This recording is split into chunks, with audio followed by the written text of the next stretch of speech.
1,00,000 మంది శివభక్తులతో కలిసి మహారుద్రాక్ష పూజలో పాల్గొనండి. వెంటనే కాల్ చేసి మీ పేరును నమోదు చేసుకోండి.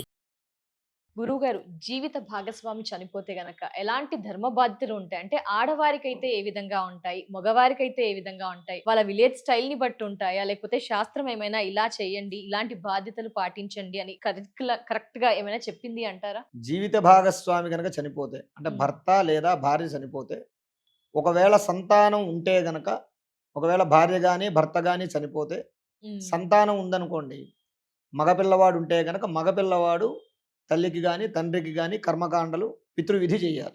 మాతృవిధి గాని పితృవిధి గాని చెయ్యాలి. ఈ ఎలా చెయ్యాలి అంటే, ఒకవేళ మంగళవారం గాని శుక్రవారం గాని చనిపోతే ఆ రోజు కాకుండా తర్వాత రోజు దహన సంస్కారం చేయాలి.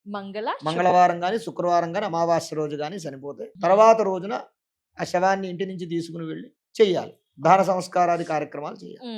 తర్వాత 3వ రోజు గాని 5వ రోజు గాని సంచయనం అంటారు. సంచయనం అంటే ఏంటి? భస్మం అయిపోయినటువంటి శరీరం ఏదైతే ఉందో, కాలి బూడిదైపోయిన శరీరంలో ఉన్నటువంటి అస్థికలు తీసుకుని ఒక కుండలో వేసుకుని దాన్ని నదీ తీరానికి తీసుకెళ్లి పంచామృతాలతో వాటికి అభిషేకం చేసి ఈ అస్థికలని నదిలో నిమజ్జనం చేయాలి. చాలా మంది చేసేటటువంటి పొరపాటు ఏంటయ్యా అంటే, ఈ అస్థికలు మేము కాశీలో కలుపుతాము, లేకపోతే ఇంకో చోట కలుపుతామని చెప్పి ఆ అస్థికలు అట్టే పెట్టుకుంటున్నారు. శాస్త్ర ప్రకారంగా ఆ అస్థికలు ఉన్నంత కాలము వాళ్ళు మైలులో ఉన్నట్టే లెక్క. నెలకు చేయనివ్వండి, సంవత్సరానికి చేయనివ్వండి, 2 ఏళ్లకు చేయనివ్వండి, అవి ఉన్నంత 11వ రోజు స్నానం అయిపోయింది, మేము పెదకర్మ చేసేసాం, నెల రోజుల తర్వాత కూడా కలుపుతూ ఉంటారు గురువుగారు. కలపకూడదు. అలా శాస్త్రం చెప్పిన విషయం ఏంటంటే, నీకు దగ్గరలో ఎక్కడైతే పారేటటువంటి కాలవ గాని లేదా వాగు గాని నది గాని ఉందో అక్కడ చేయమని. ఇన్ని కలవాలి, 3 కలవాలి, అలా ఏమీ లేదు. కాబట్టి ఆ ప్రకారంగా చెయ్యాలి. ఈ 11 రోజుల్లోపే, అంటే పెద్ద కర్మకు ముందే చేసేయాలి. పెద్ద కర్మ అయిన తర్వాత ఇవి అట్టే పెట్టకూడదు, అస్థికలు అట్టే పెట్టకూడదు. దానివల్ల కొన్ని దోషాలు కలుగుతూ ఉంటాయి, అంటే సంపూర్ణం అవ్వదు కార్యక్రమం. కాబట్టి 3వ రోజు గాని 5వ రోజు గాని, అంటే వాళ్ళ యొక్క ఆచారాన్ని బట్టి ఇంట్లో కొంతమంది 3వ రోజు చేస్తారు, కొంతమంది 5వ రోజు చేస్తారు. ప్రాంతాన్ని బట్టి మారుతూ ఉంటుంది. 9వ రోజు అలా చేసుకుంటూ ఉంటారు. చిన్న కర్మ పెద్ద కర్మ 11వ రోజు గాని. ఈ మధ్య 2 కలిపి కూడా చేస్తున్నారు, చేయకూడదు. అలా చేయకూడదు, చేసేస్తున్నారు. అలా చేస్తున్నారు కానీ వాస్తవంగా అలా చేయకూడదు. 9వ రోజు లోపే చిన్న కర్మ చేయాలి. చిన్న కర్మ అంటే ఈ యొక్క అస్థి నిమజ్జనం చేసుకోవాలి. తర్వాత ధర్మోదకాలను ఉంటాయి. అంటే చనిపోయినటువంటి వాళ్ళకు నువ్వులు నీళ్లు వదిలిపెట్టేటటువంటి కార్యక్రమం. బంధువులు ఎంతమంది అయితే రక్త సంబంధీకులు ఉంటారో వాళ్ళందరూ కూడా వచ్చి వారికి ఒక మొక్కలు, నవధాన్యాలు అవి మొక్కలు వేస్తారు. వాటి దగ్గర నువ్వుల మొక్కలు ఉంటాయి, వాటి దగ్గర నువ్వుల నీళ్లు వదిలిపెట్టారు. అలా ఆ కార్యక్రమం ఎప్పుడు చేయాలి? 10వ రోజు చేయాలి. దాన్ని ధర్మోదకాలు అంటారు.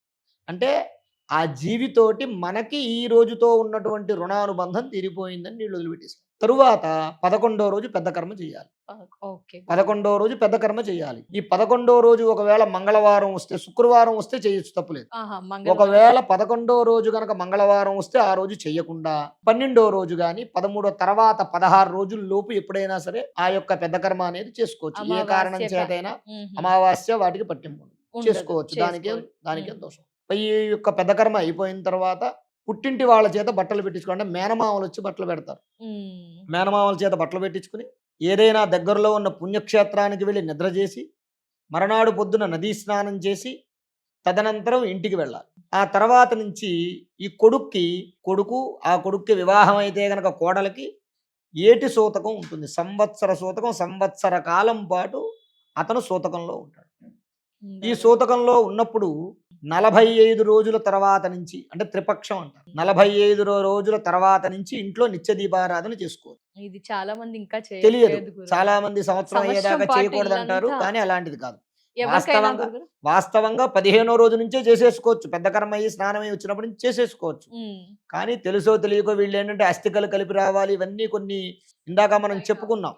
కాబట్టి అస్థికలు కలిపి రాకుండా ఉంటే మాత్రం వాడు ఏ శుభకార్యం కానీ, వాడు సంవత్సరం తర్వాత కాదు 2 ఏళ్ల తర్వాత కూడా వాడికి ఆ తండ్రి చనిపోయిన మైలు అలాగే ఉంటుంది, మైలు పోదనమాట. కాబట్టి వీళ్ళు ఏం చేయాలంటే 45 రోజుల తర్వాత దీపారాధన చేసుకోవడం మొదలుపెట్టారు. అయితే దీపారాధన చేసుకోవచ్చు, పూలు పెట్టుకోవచ్చు, పళ్ళు, పంచదార, పరమన్నం అలాంటివి నైవేద్యం పెట్టు, కానీ కొబ్బరికాయ కొట్టకూడదు.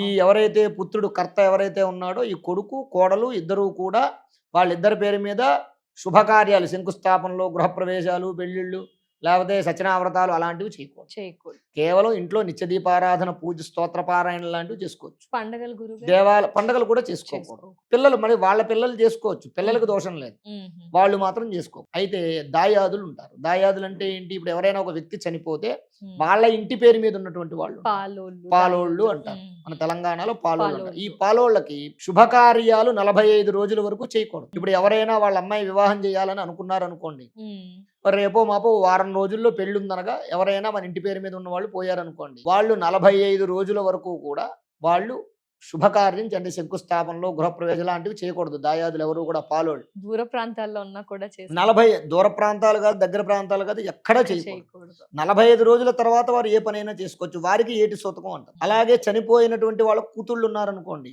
ఆ కూతురికి సంవత్సర సూతకం అంటే వివాహం కాకపోతే సంవత్సర సూతకం వర్తిస్తుంది. ఒకవేళ వివాహం అయితే గనక 3 రోజులే మైలు. 11 రోజులు కూడా కూతురు వివాహం అయిపోతే మైలు పట్టాల్సిన అవసరం లేదు. కూతురు గాని, కూతురు పిల్లలు గాని, అల్లుడు గాని 3 రోజులే పట్టాలి తప్ప 3 రోజులకి పైన మైలు పట్టాల్సిన అవసరం లేదు. 3 రోజులు అయ్యాక చక్కగా స్నానం చేసేసి ఇంట్లో అన్ని పనులు చూసుకోవచ్చు. ఆ కూతురు శుభ్రంగా అన్ని కార్యక్రమాలు చేసేసుకోవచ్చు.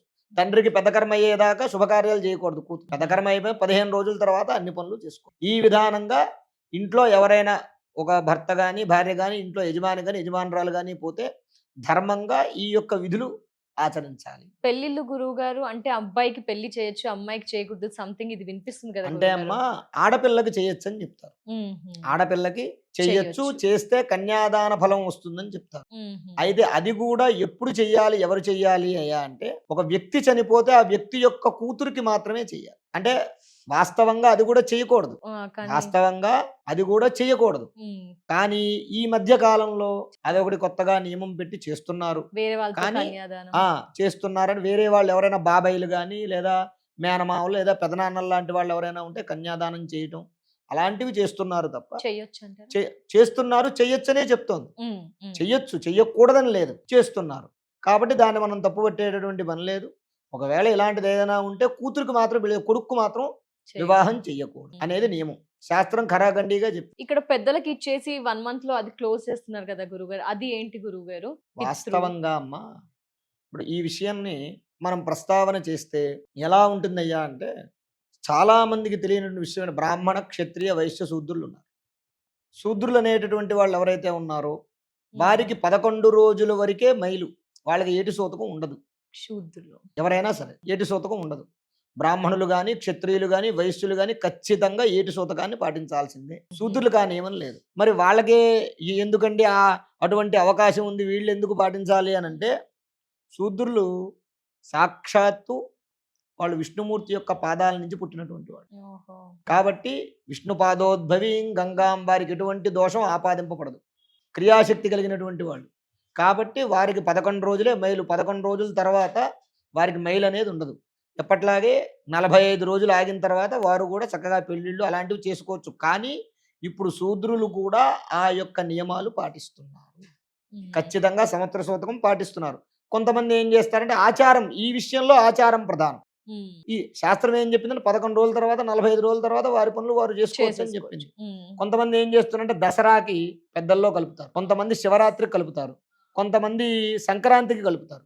ఆ ప్రకారంగా వాళ్ళ ఇంటి యొక్క ఆచారాన్ని బట్టి వాళ్ళు ఆచరిస్తారు. అది ఆచారం ప్రధానం. ఇటువంటి విషయాల్లో శాస్త్రం చెప్పింది కాకుండా ఇటువంటి విషయాల్లో, కొన్ని విషయాల్లో ఆచారాన్ని మనం పరిగణలోకి తీసుకోవాలి. ఆ ప్రకారంగా చేసుకోవచ్చు, తప్పలేదు. తప్పకుండా. ధన్యవాదాలు గురుగారు. నమస్కారం. శ్రీ మహాగణాధిపతయే నమః.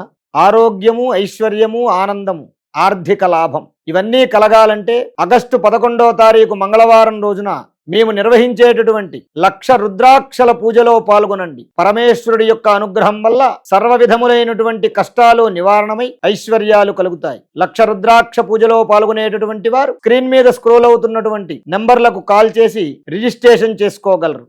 స్వస్తి.